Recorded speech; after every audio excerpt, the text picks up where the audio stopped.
Você sabe por que a maioria das pessoas desiste antes mesmo de chegar em algum lugar?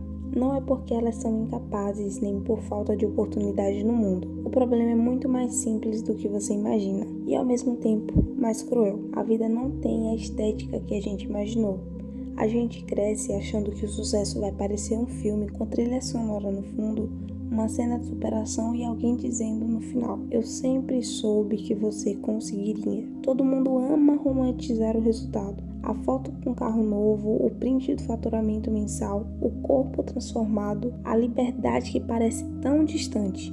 Só que quase ninguém tem coragem de olhar com carinho para o que vem antes disso, a rotina sem estética nenhuma, os dias repetitivos de estudo, treino, os dias de trabalho, o esforço que não dá retorno imediato e aquela sensação desconfortável de estar plantando no escuro, sem saber se vai nascer alguma coisa no dia seguinte. E talvez o maior erro da nossa geração seja achar que a vida deveria parecer um grande momento de virada, quando na verdade ela é construída nesses bastidores silenciosos que ninguém posta. E aqui entra uma coisa que muita gente evita encarar. Deus raramente trabalha do jeito que a gente gostaria, entregando um destino pronto, como se fosse uma encomenda chegando na porta.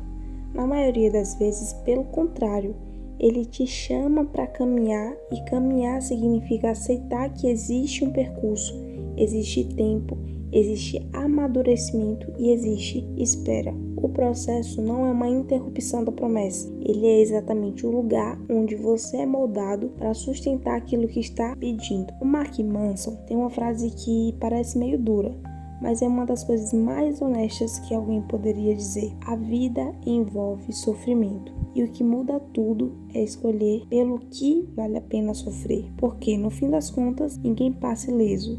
Todo mundo vai sentir o peso de alguma coisa. A diferença é que algumas dores só te drenam e te deixam vazio, enquanto outras te constroem por dentro, como se fosse um preço necessário. O processo é esse tipo de dor.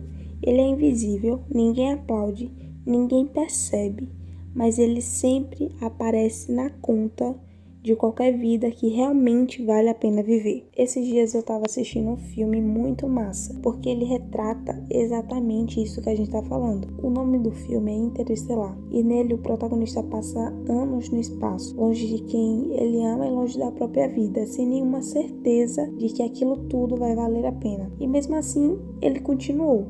Não é porque é fácil, não porque é bonito, mas porque existe algo maior que o conforto imediato. E a vida é muito parecida com isso. Às vezes o processo é esse espaço entre o agora e o depois, onde só você consegue continuar se tiver propósito. O problema é que hoje a gente vive como se tudo tivesse que ser rápido, como se qualquer desconforto fosse um sinal de que algo está errado. A gente se acostumou a pular as etapas, só que a vida não funciona assim, como um vídeo curto que a gente consegue passar no próximo em uma fração de segundos. Pelo contrário, coisas que realmente valem a pena exigem tempo, repetição e paciência. Eu acredito que Deus não desperdiça processos, não porque Ele quer te ver esperando, mas porque Ele sabe que coisas certas só fazem sentido depois que você se torna alguém capaz de carregá-las ou recebê-las. Romantizar o processo não é fingir que está tudo lindo, é olhar para os dias comuns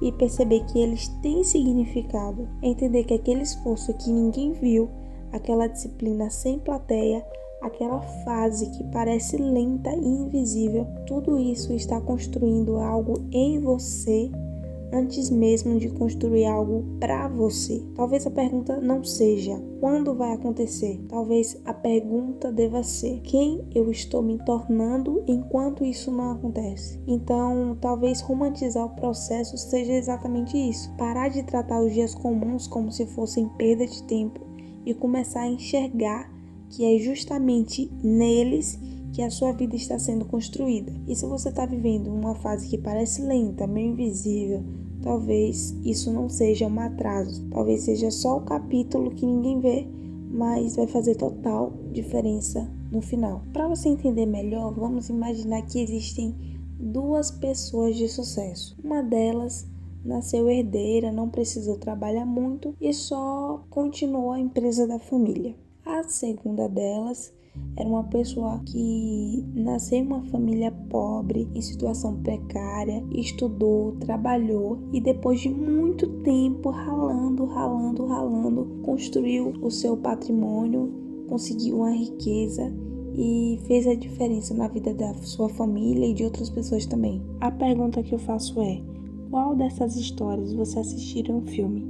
Eu, particularmente, do personagem 2, porque traz uma conexão maior com o telespectador. E é uma história muito mais interessante por trazer mudança de vida, superação, e isso acaba sendo uma história muito mais legal e interessante de assistir. Da mesma forma, a gente deveria romantizar o processo, as pequenas conquistas, os pequenos detalhes que fazem a diferença na nossa própria história. Hoje eu finalizo aqui, lembrando a você que você é totalmente capaz de conquistar tudo o que você quiser.